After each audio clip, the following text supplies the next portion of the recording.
नमस्कार सभी को। क्यों ऐसा होता है कि लाइफ में हम चलते ही जा रहे हैं, थकते जा रहे हैं, काम कर रहे हैं, सब कुछ रिस्पॉन्स हमारा बहुत अच्छा हो रहा है। सुबह हम उठते हैं, अपनी सारी जिम्मेदारियों को उठाने के लिए तैयार हो जाते हैं, हर काम को करने की कोशिश करते हैं, अपनी एक एनर्जी को बूस्ट भी करने की कोशिश करते हैं, सारी जिम्मेदारियां भी समय से निभाते हैं। लेकिन फिर भी जिंदगी में सुकून, शांति की हमें कहीं न कहीं एक कमी महसूस होती है। और ये कमी क्यों महसूस होती है? हर चीज कर रहे हैं, कमा भी रहे हैं, बहुत ईश्वर में भी आज हम बिलीव कर रहे हैं। कुछ होते नहीं भी करते, पर उनका सेल्फ से जो स्ट्रीम होती है वो जरूर करती है। हम ये बोल ही नहीं सकते कि वो ईश्वर में बिलीव नहीं करता, चाहे वो किसी रूप से करता हो, करता जरूर है। सिर्फ पूजा पाठ करना ही एक बेसिक पूजा पाठ नहीं मानी जाती, या आध्यात्मिकता से जुड़ना नहीं कहा जाएगा, स्पिरिचुअलिटी से जुड़ना नहीं बोला जाएगा। बहुत सी चीजें डिपेंड करती हैं कि आप बिना किसी स्पिरिचुअलिटी से जुड़े हुए भी आप बहुत सारी चीजें ऐसी होती हैं जो अपनी लाइफ में आप करते जा रहे हो, लेकिन कहीं ना कहीं तो सबको कुछ ना कुछ कमी तो कहीं नजर आई होगी अपनी लाइफ में। ऐसा कभी भी नहीं हो सकता कि किसी को अपनी लाइफ कम में कुछ कमी नजर नहीं आई हो। ऐसा क्यों? कभी शांति से अपने साथ बैठे हो? कभी फील किया है कि ये सब मैं कर किस लिए रहा हूँ? क्या ईश्वर ने मुझे इसीलिए यहाँ पर धरती पर भेजा है? क्या मेरी सिर्फ यही जिम्मेदारी है कि मुझे पैदा होना था? माँ बाप को अब माँ बाप ने मेरे को बड़ा किया, पाला पोसा, मेरा कैरियर सेट किया, मैं कमा भी रहा हूँ, फिर शादी हो गई, बच्चे हो गए, बच्चों की हम जिम्मेदारी उठा रहा हूँ, वाइफ की जिम्मेदारी उठा रहा हूँ। सब कुछ करते हुए भी कभी अपने साथ बैठे हो आप? कभी दिया है समय अपने आप को? एक बहुत डीप, जिसको कहते हैं, ये एक सोच है, एक ऐसा नजरिया है जिसको हम दिन प्रतिदिन करते तो जा रहे हैं, लेकिन जिम्मेदारियों के साथ साथ हम अपनी हेल्थ को खोते हुए जा रहे हैं। क्यों ऐसा होता है? जब हम बिस्तर पर ही पड़ जाते हैं तभी हम बीमार हो जाते हैं, तो हम जल्दी से ठीक होने की कोशिश करते हैं। क्यों होते हैं? क्योंकि आपके माइंड में कहीं ना कहीं ये रहता है कि जितना जल्दी मैं ठीक होऊंगा, मैं अपनी फिर से उन जिम्मेदारियों को उठा पाऊंगा। क्यों ऐसा होता है कि आप पैसा जोड़ते जाते हो और एकदम से वो पैसा किसी अन्य काम में लग जाता है, फिर बीमारियों में ही क्यों जाता है? और जब हम बीमार होते हैं या हमारा पैसा गलत जगह लगने शुरू हो जाता है, तब हम उस चीज को करने की सोचते हैं, कोई दान पुण्य करने की सोचते हैं, कुछ गौशाला में करने की सोचते हैं, लेकिन तब तक हम किसी को कुछ नहीं समझते हैं। क्यों ऐसा होता है कि हम अपने ही लोगों से दूरी बनाकर रखते हैं? उन रिश्तों को सुधारने की कोशिश क्यों नहीं की जाती?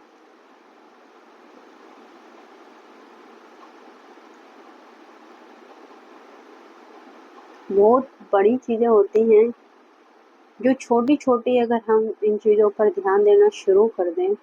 ऐसा क्यों होता है कि हमारे रिश्तों में, क्या कोई पूर्व कर्म है हमारा, या हमारा कोई पेंडिंग कर्म ऐसा है जो हमारे, क्या कोई ग्रह ऐसा है जो हमें हानि पहुंचा रहा है, या कोई हमारा पितृ दोष ऐसा है जिसकी वजह से ये सब चीजें हो रही हैं?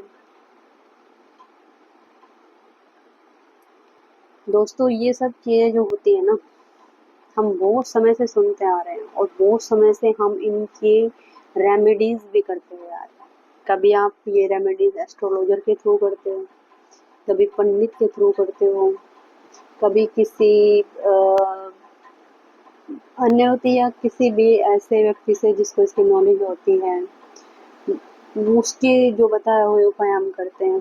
क्यों ऐसा होता है? लेकिन जो वो उपाय हो जाने के बाद भी हमारा बिलीफ सिस्टम स्ट्रॉन्ग क्यों नहीं होता है?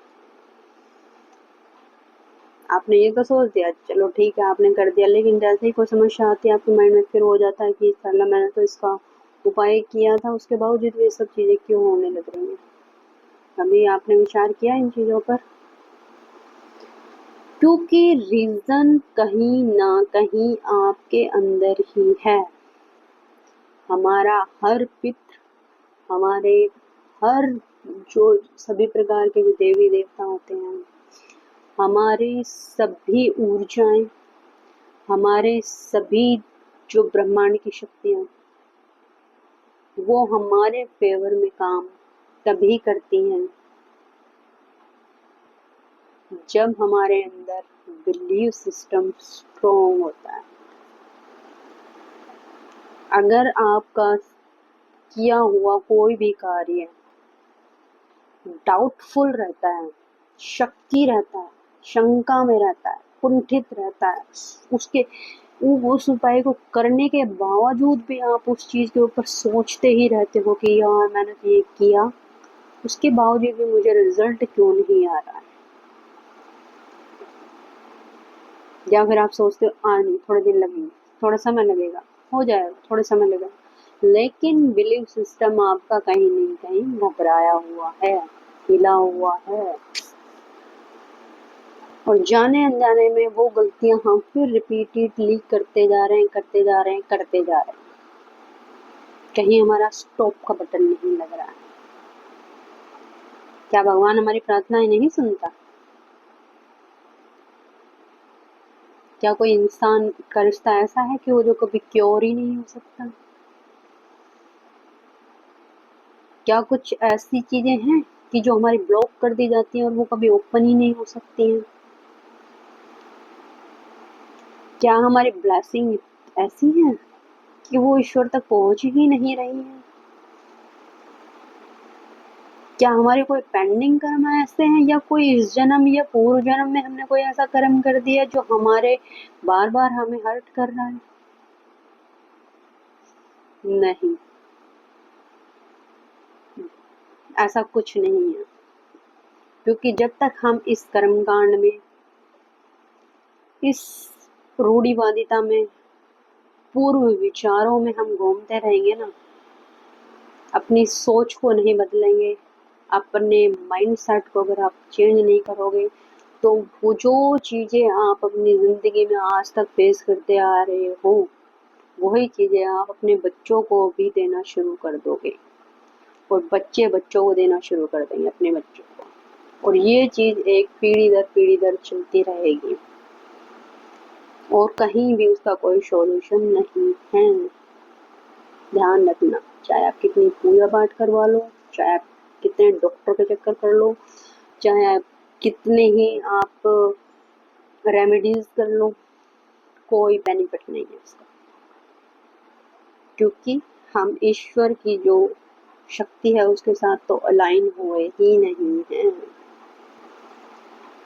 अगर आपको ईश्वर की शक्ति के साथ जुड़ना है, जानना है कि क्या चीजें हैं जिनके पीछे ये इफेक्ट हो रहा है, मैंने उसको बहुत गहराई से जाना है और अपनी लाइफ में मैंने इम्प्लीमेंट किया है। आज मैं जिस ऊर्जा में हूँ, जिस पॉजिटिविटी में हूँ, जिस हैप्पीनेस में हूँ, जिस मतलब सकारात्मक ऊर्जा में हूँ मैं, वो सब गॉड गिफ्ट है। उस परमात्मा ने ही वो मुझे बुद्धि, विवेक, ऐश्वर्य दिया है, वो ज्ञान दिया, वो गुरुओं की ब्लेसिंग है जो मुझे बचपन में दी गई और आज तक मिल रही है। वो उन लोगों का प्यार है जो मुझे अभी मिल रहा है। कैसे मैंने अपनी लाइफ को ट्रांसफॉर्म किया है, ये सब चीजें बताई जाएंगी। फ्री वर्कशॉप मेरी होने वाली है, इसे अटेंड करें। डिस्क्रिप्शन में मेरा लिंक मैं आपको दे दूंगी और उसको ज्वाइन करें। दूसरा, क्लास मेरी होने वाली है, जल्द ही आप वर्कशॉप लीजिए और मेरी क्लास अटेंड कीजिए। आपकी पूरे ग्रहों को, आपके सभी पितृ दोषों को, आपकी सारी ऊर्जा, नेगेटिव ऊर्जाओं को मैं दूर करने की गारंटी लेती हूँ, और विदाउट एनी रेमेडीज। मिलते हैं नेक्स्ट वीडियो में, तब तक के लिए खुश रहें, हैप्पी रहें, जितना हो सके हैप्पी रहें। विचारों को, बेकार विचारों को दूर जाने दें। सुख शांति ढूंढें, हर चीज में खुशी ढूंढें, हर मोमेंट को एंजॉय करें, हर डे को नया डे समझें। मिलते हैं नेक्स्ट वीडियो। बाय।